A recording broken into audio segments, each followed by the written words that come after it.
Good morning, good afternoon and evening. This is the Cancer Support Centre Help Yourself channel. My name is Luke and I'm going to be talking to you about the power of photography and giving you a little introduction into the basics of photography and how you can improve your photographs, whether that's on your phone or your camera, and how you can get the most out of photography. A quick introduction about myself. I'm a freelance photographer and have been for over 2 years now, but I first picked up a camera when I was 14. From then I sort of progressed and got really interested in it and just experimented along the way.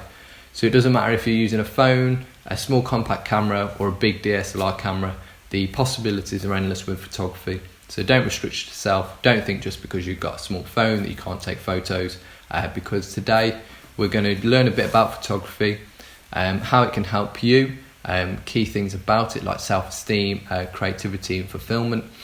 And we're also going to look at how we can improve our photos. So it doesn't matter where you are in your career, it might be a reminder if you already do photography, or it might be things you've never thought of. It's completely up to you. And please don't think that because you're not a photographer, or you are a photographer, you can't do certain things. So I hope you enjoy and let's get into it. So what is photography? There isn't really a specific thing about photography. You take photos is basically it. But it's all down to light. Photography is based on science and laws of physics and is all down to 3 principles: ISO, shutter speed and aperture. And for the photographers in the world, they sort of know these and grow with them. But today, don't worry about that, and it's not something we need to go into, so don't worry. Even though now you can just point your camera, especially on phones, you just look, point. If you're an auto in a camera, you just shoot, point. The way it's been done since the beginning of photography is still the same way. Just now something in the camera does it, so you don't have to worry. But the photographers sort of take the camera within it doing the job, and they still have to do the job. So that's what makes it weird if you've ever picked up a photographer's camera and just tried to point and shoot and it comes out black or white. So don't worry, we're not going to be learning all the ins and outs today. Like many crafts, it's all about going out there and doing it, and it's probably going to bore you if I sit there and tell you everything about shutter speed, ISO, aperture and all that. You will literally log off in 10 minutes because you will find it boring. We're here today to just get an understanding of how you can improve your photographic skills. We're not looking to make any photographers today. Hopefully maybe 1 or 2 might want it, but we're just on about doing stuff like how to capture stuff and just improve your images, whether that's just to capture family events or maybe a new hobby you want to take up. You don't have to be a photographer to do photography. So some of us will take photos for personal reasons, maybe just for Instagram or to show friends and family.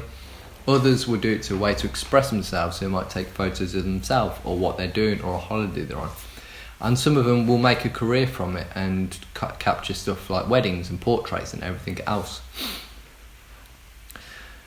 But the beauty of photography is everyone's reason why is different. But it is a great hobby or a talent to have. And I know so many people that will do it within a job, but they'll be doing something else, but they take their product photos, or maybe they just do it on the side and they just do it as a passion project. And photography isn't just, you have to be a photographer. If you just want to improve your photos, so when you're taking photos of your kids, that is beautiful about photography. You don't have to have a career in it, you don't have to study it. You can literally just pick up your phone and just experiment and learn different things. The beauty of photography is what it can increase. Self-esteem, capturing stuff and then showing people and people going, wow, if that's on a phone, if that's on your tablet, if that's on your camera. Just being able to show someone and someone going, oh, I love that photo, please send it me, or that. There's a great feeling, especially as a photographer, when someone has that. Expression. You'll see a lot of photos online and everyone's got their different expression.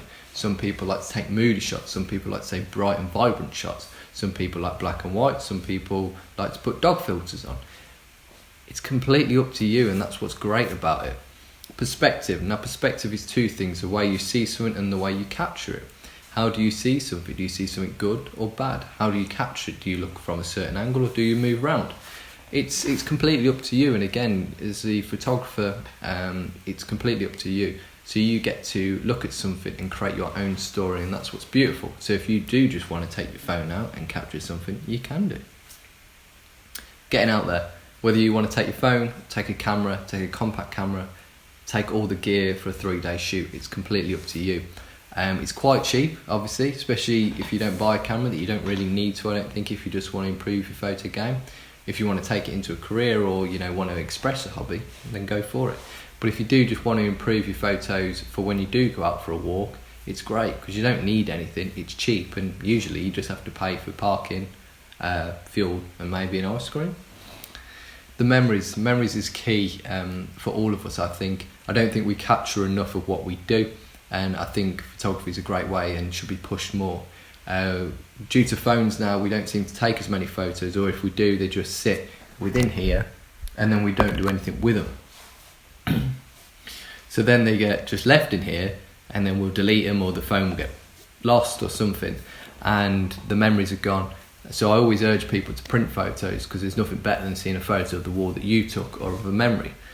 So the beauty of photography, sometimes you don't actually have to do it.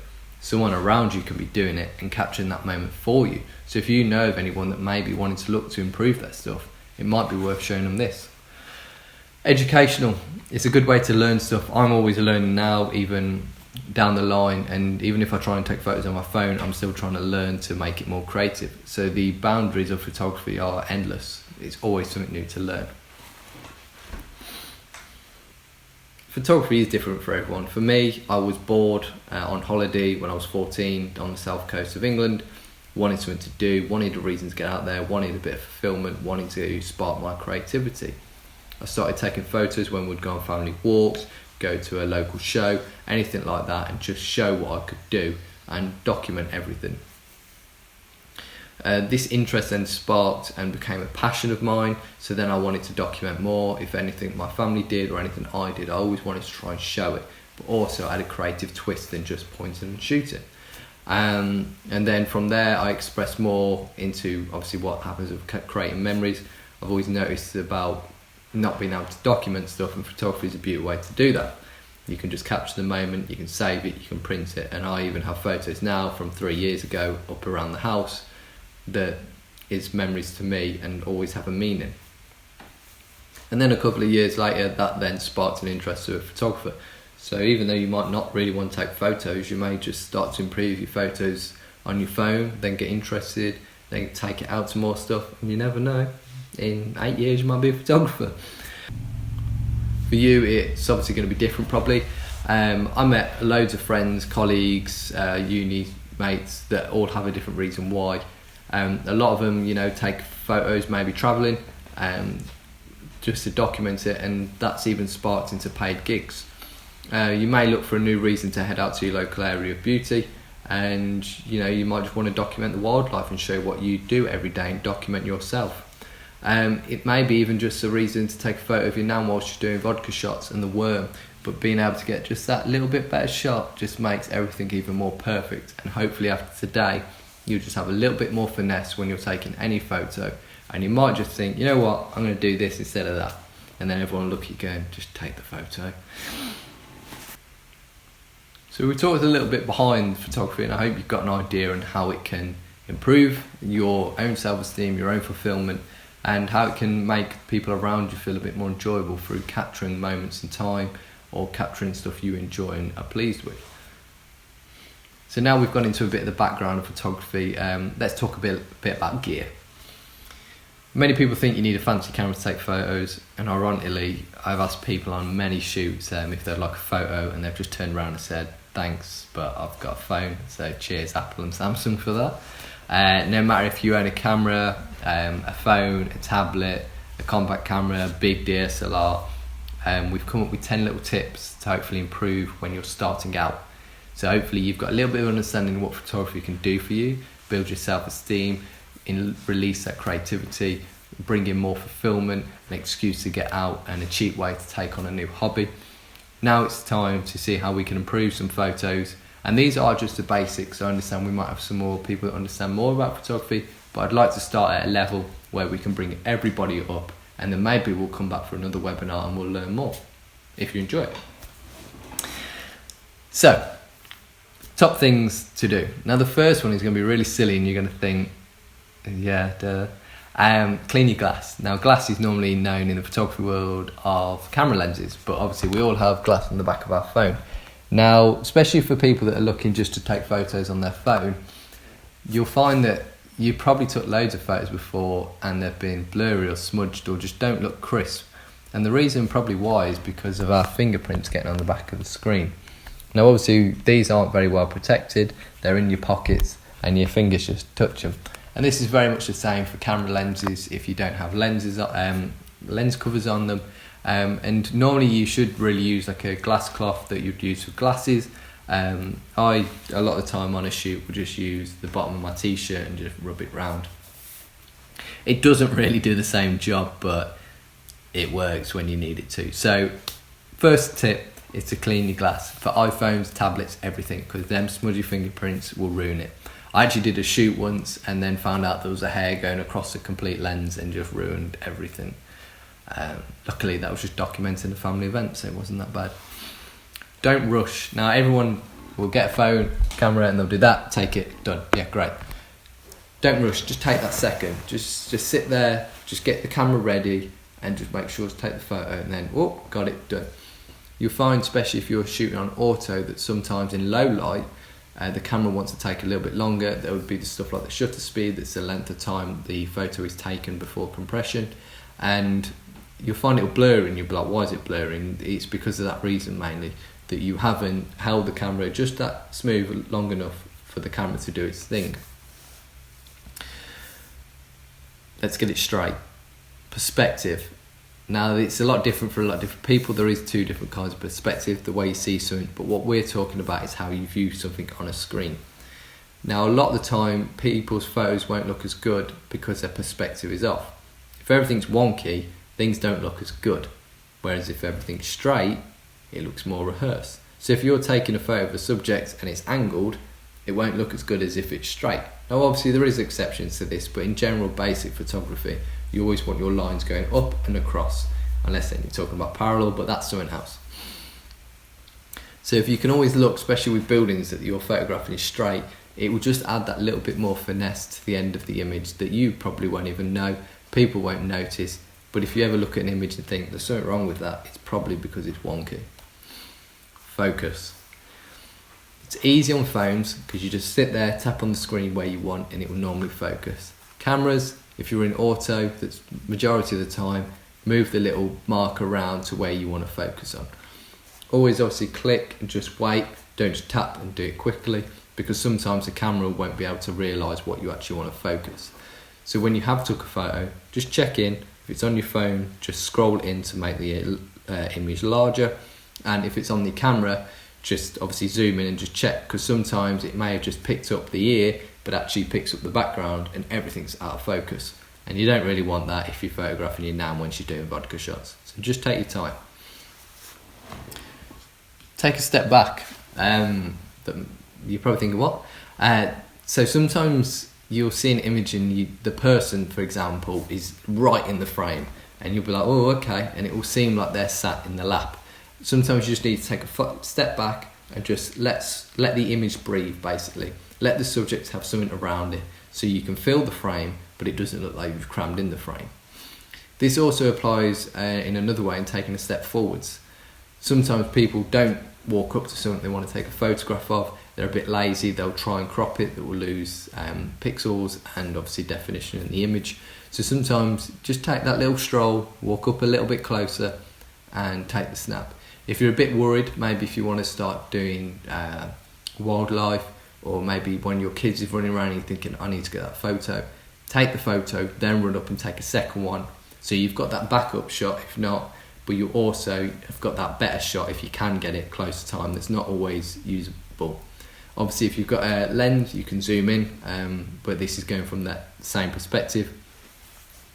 If you are using a lens as well, sometimes you do want to step back because of the curvature of the lens can actually make it look a bit fisheye or look a bit bowed, and that also can just be off peeling for an image. Experiment, have a look around, try something different. The photography now, you can go from any angle, try something different. If you don't like it, just delete it. If it's on a phone or a camera, just move around, take a shot that way, try shooting above, try shooting below. I've seen so many people doing it with selfies when they're there trying to get the right light, just take the photo, try something different. Create a why. I like to always try and create a story with any of my photo shoots. If I go out with friends to a car meet, or if we go out with family for a walk, I always like to try and capture something with a story. So I'll mix it up. I take photos of people, I take photos of the event, I take photos of the landscape, and put them together and create an album, and you can see this travel and this why of what's going on. Find inspiration. Who takes a photo on Facebook or Instagram that you really like? Whose pictures on your wall that you think, I'd love to take something like that, or I'd like to have a photo of my family like that? Take inspiration, find out what they've done, see what you could do to do the same. One, you'll have some learning from it that's going back to the points of it creates a self-esteem and an educational point of view, and then it'll be rewarding as well when you achieve that. Ask for feedback. Now, feedback is something I love. And I love it more when someone has criticism for me, so I know I can improve. Now, feedback can always be a bit hard, but you're not looking to be a photographer as it is. You're just looking for a bit of an insight. These little tips, maybe someone say, yeah, I really like that one, or I love that one more than that one. That knows what you really want to shoot then. So just look at what you can photograph and just ask people, oh, what do you think of this? I took this the other day, or do you like this photo I took of my family, or that, and see what they say. And then look for the light. Now, light is very important for photography. It can change everything. One really bad issue I've always found is people that will get people to stand in the light. It's a lovely sunny day, and then they're like this, squinting. And they're like having a lovely day, and you're like, just turn them. If someone looks like they're struggling or you can't see their face, just move them around. Same applies for a dark scene. If you're not using flash or anything, that's a whole different thing. Point the face so the light captures the front of the face. It's just little things as learning, but they'll make a massive difference, especially on stuff like phones, because obviously they try and auto-expose everything. So there's 10 tips. Hopefully you've learned some stuff. Hopefully it's a reminder for some. Hopefully there's something they haven't even thought of. If you want to go into more in depth and learn more about the actual cameras, I'd love to do another webinar on that. So we could actually get you from auto to manual, and manual is a big step and will take a while to learn. However, today I wanted to just start off with a basic principle so everybody could learn something, and then next time we can build that up now and then develop something even greater and get you guys and girls taking even better photos. So what's next? Photography is endless and a constant way to improve. I'm still learning today, 8 years on, and I will still learn for the next 80 years of photography. And if I don't like a photo, or you don't like a photo, it's very simple in this day and age. You just delete it. Now, hopefully you've enjoyed this segment on photography, and I hope it's brought you value. I've never done anything like this, so apologies if it is a little clunky. This is my first webinar, and I'd just like to bring more value if I can and support a great charity.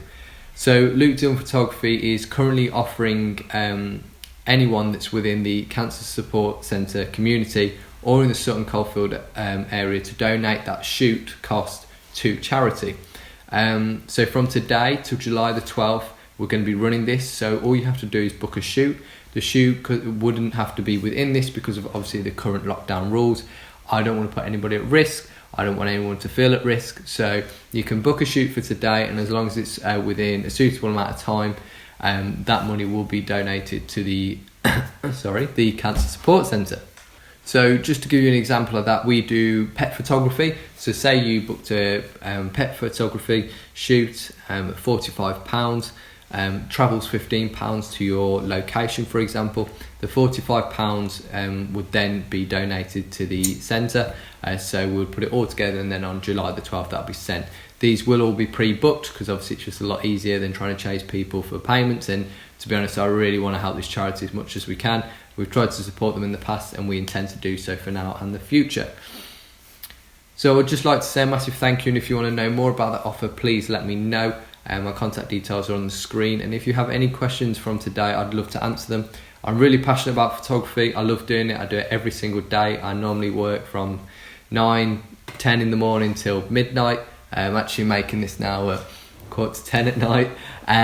I love it. So if I can help you in any single way, even if it's just to take photos on one of these, please let me know. And if you have any questions or any tips or advice from today for me so I can learn to do more of these, please let me know. Even if you find it rubbish, So I'd just like to say have a lovely morning, evening, or even night.